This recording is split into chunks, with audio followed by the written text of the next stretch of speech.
بسم اللہ الرحمن الرحیم۔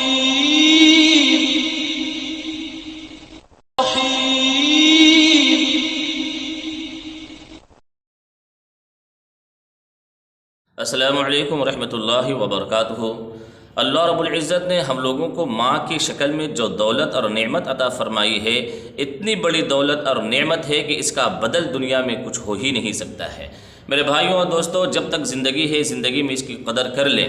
اگر انسان یہ چاہے کہ ماں نے جو کچھ محنت کی ہے اور اس کے پیچھے قربانیاں دی ہیں بچپن سے لے کر جوانی تک، اور وہ بدلہ عطا کرنا چاہے، اس کا احسان کا بدلہ چکانا چاہے، پوری زندگی لگا دے ماں کی خدمت میں، ماں کے پیچھے لگا دے، پوری دولت انڈیل دے، پوری جائیداد ختم کر دے، لیکن ماں کے احسان کا بدلہ کبھی بھی ادا نہیں کر سکتا ہے۔ ایک واقعہ آپ کو سناتے ہیں، بڑا ہی عبرت ناک اور سبق آموز واقعہ ہے۔ ایک نوجوان، اس کی ماں نے بڑی محنت سے پرورش کر کے اس کو پڑھایا لکھایا، ایک اچھا انسان بنایا۔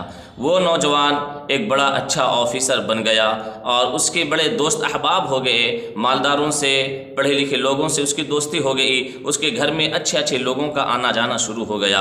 وہ شہر میں اس کی عزت و ناموری شہرت ہو گئی، شہر میں اس کا ایک وزن اور مقام بن گیا۔ تو اس کی ماں ان پڑھ تھی، بوڑھی ہو چکی تھی، تو اس کو تھوڑا سا ایک خراب محسوس ہوتا تھا کہ اتنے اچھے اچھے لوگ میرے گھر میں آتے ہیں اور میری بوڑھی ماں کو دیکھتے ہیں تو لوگ کیا تاثر لیتے ہوں گے۔ میرے بھائیوں اور دوستو، اس نوجوان نے اپنی ماں کو ایک دن یہ کہا کہ اماں جان، جو کچھ تو نے میری پرورش میں محنت کی ہے، قربانیاں دی ہیں، جو کچھ تو نے خرچ کیا ہے، اس کا حساب مجھے دے دے، میں اس کا بدلہ عطا کر دوں اور تیرے لیے ایک گھر بنا دوں گا، اسی گھر میں تو رہنا۔ میرے بھائیوں دوستو، اس بوڑھی عورت نے کیا کیا؟ جب بچہ رات میں سو رہا تھا، نوجوان رات میں سو رہا تھا، بوڑھی عورت پانی لے جا کر اس کی ایک جانب پانی انڈیل دی، پانی گرا دی۔ نوجوان بھیگے ہوئے کی طرف سے اٹھ کر سوکھے ہوئے کی طرف چلا گیا، پھر دوسری طرف جہاں وہ چلا گیا وہاں پر پانی انڈیل دی۔ نوجوان نیند سے بیدار ہوا، غصہ ہوا اور چلانے لگا اپنی ماں کے اوپر، اے ماں، پاگل ہو گئی ہو کیا؟ اے ماں، کیا کر رہی ہو؟ میری نیند کیوں خراب کر رہی ہو؟ پانی کیوں گرا رہی ہو میرے بستر پر؟ میری چادر کیوں گیلی کر رہی ہو؟ نوجوان بڑبڑانے لگا، غصہ ہو گیا، اپنی ماں کے اوپر بڑبڑانے لگا، برہم ہو گیا۔ ماں ٹھنڈی آہیں لینے کے بعد بیٹے کو بولی کہ بیٹا، تو نے کہا تھا کہ زندگی بھر میں جو تو نے قربانیاں دی ہیں، جو کچھ تو نے خرچ کیا ہے، اس کا حساب دے دے، میں اس کا بدلہ دوں گا۔ بیٹا، یہ تو پہلے ہی حساب کا پہلا مرحلہ ہے، تو اس کو برداشت نہیں کر پا رہا، اس کا کیا بدلہ دے گا؟